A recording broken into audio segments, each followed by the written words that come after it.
paz de Cristo, meus irmãos, tudo bem? Hoje é o nosso 13º dia de propósito. Hoje é dia 1º de dezembro de 2023. Como você sabe, estamos firmes nesse propósito de 40 dias de jejum, só ingerindo líquido. Esses dias têm sido um desafio muito grande. Eu nunca fiz um propósito desse tão prolongado. E cada dia está sendo uma experiência nova. Eu estou conhecendo também meu corpo, até onde eu consigo ir, mas eu tenho certeza que estou sendo guiado pelo Espírito Santo, porque eu nunca fiquei tanto tempo sem comer.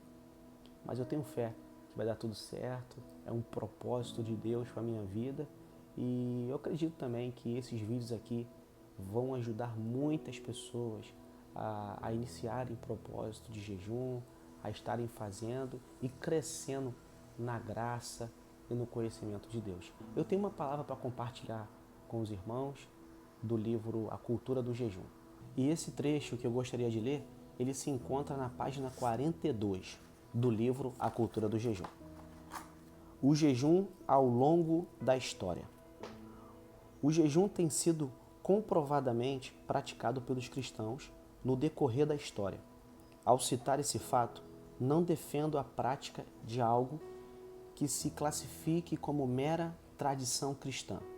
Sustento apenas que a instrução bíblica foi de fato compreendida e praticada ao longo dos séculos, apesar de erros e extremismos que em determinadas épocas cercaram o entendimento e o exercício dessa bendita disciplina espiritual. Algo que parece acontecer também com quaisquer outras práticas do cristianismo. Além dos registros bíblicos, única fonte de instrução que reconhecemos ter autoridade, outras fontes históricas também indicam que os cristãos jejuavam. Repito e enfatizo que as menciono não porque tenham a mesma autoridade da Bíblia. Elas não têm. Quero trazê-las à reflexão por uma questão de historicidade e comprovação da continuidade enquanto prática comum da Igreja cristã. A Didaquê, o mais antigo catecismo cristão, escrito no primeiro século, registra que muitos dos primeiros cristãos conservavam o hábito de jejuar 2 vezes por semana e também antes do batismo. Os seus jejuns não devem coincidir com os dos hipócritas. Eles jejuam no 2º e no 5º dia da semana. Porém, você deve jejuar no 4º dia e no dia da preparação. Antes de batizar, tanto aquele que batiza como o batizado, bem como aqueles que puderem, devem observar o jejum. Você deve ordenar ao batizando um jejum de 1 ou 2 dias. A Didaquê foi mencionada por outros escritores antigos, como Clemente de Alexandria, Orígenes e Eusébio de Cesareia, que viveu no 3º século, em seu livro História Eclesiástica. Esse rito do jejum, às quartas e sextas, para não coincidir com o dia em que os fariseus jejuavam, foi sustentado pela Igreja Ortodoxa grega e citado por John Wesley em seu Sermão 22. Os jejuns do 4º e do 6º dia eram observados por cristãos de toda parte. Aqui na página também 47, tem uma parte de John Wesley também que eu achei muito interessante compartilhar com os irmãos. Vamos lá. John Wesley acreditava firmemente no jejum e jejuava todas as quartas e sextas-feiras.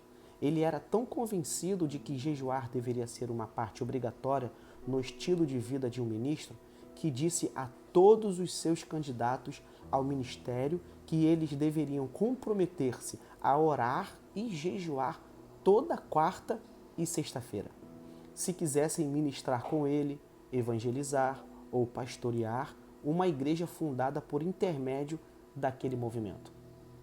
Perceba que os fariseus, eles jejuavam toda segunda e quinta-feira, e os cristãos jejuavam toda quarta e sexta-feira. É claro que não tem nenhum problema de você jejuar hoje, segunda, quinta-feira. Era que naquela época Era um propósito que os fariseus tinham, só que eles eram considerados hipócritas.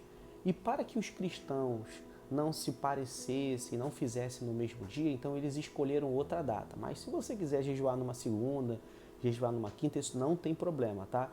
Mas o que eu achei interessante aqui foi a postura, né, de John Wesley, né? John Wesley, ele levou a sério esse propósito de jejum, né? E eu achei interessante foi que não só ele fazia esse propósito de jejum toda quarta e sexta-feira, mas era um pré-requisito para que, se alguém tivesse esse interesse de participar do ministério de John Wesley, tinha que fazer também.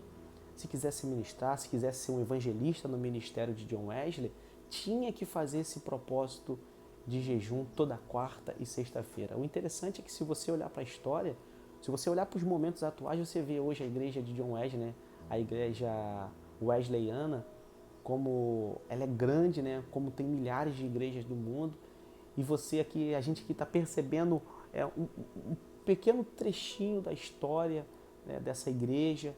Então, assim, olha a importância da oração, a importância do jejum, para que isso possa nos sustentar no meio da caminhada. Às vezes a gente começa um ministério e acha que esse ministério é por pouco tempo e, de repente, as nossas forças ela vai se esvaindo. E hoje você vê muitas pessoas que começaram tão bem e chegaram em um determinado momento da sua vida, não tem vivido mais aquela vida espiritual. E o jejum, ele nos fortalece, ele nos conecta com o espiritual. E John Wesley entendeu isso. Então, assim, eu achei maravilhoso essa parte. Eu vou até tirar uma foto, vou printar e vou colocar no Instagram, porque a gente precisa ter esse comprometimento. A gente precisa ter esse envolvimento com as ferramentas espirituais. A gente está com a ferramenta aí. É só a gente precisa colocar em prática, fazer. A gente precisa orar.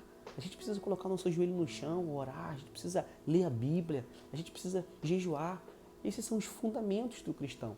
E, infelizmente, a gente vê muitas pessoas desanimadas, passando por problemas, desistindo, sabe, de ser cristão. Por quê? Porque não querem pagar o preço de quê? De ter tempo, gastar tempo com isso.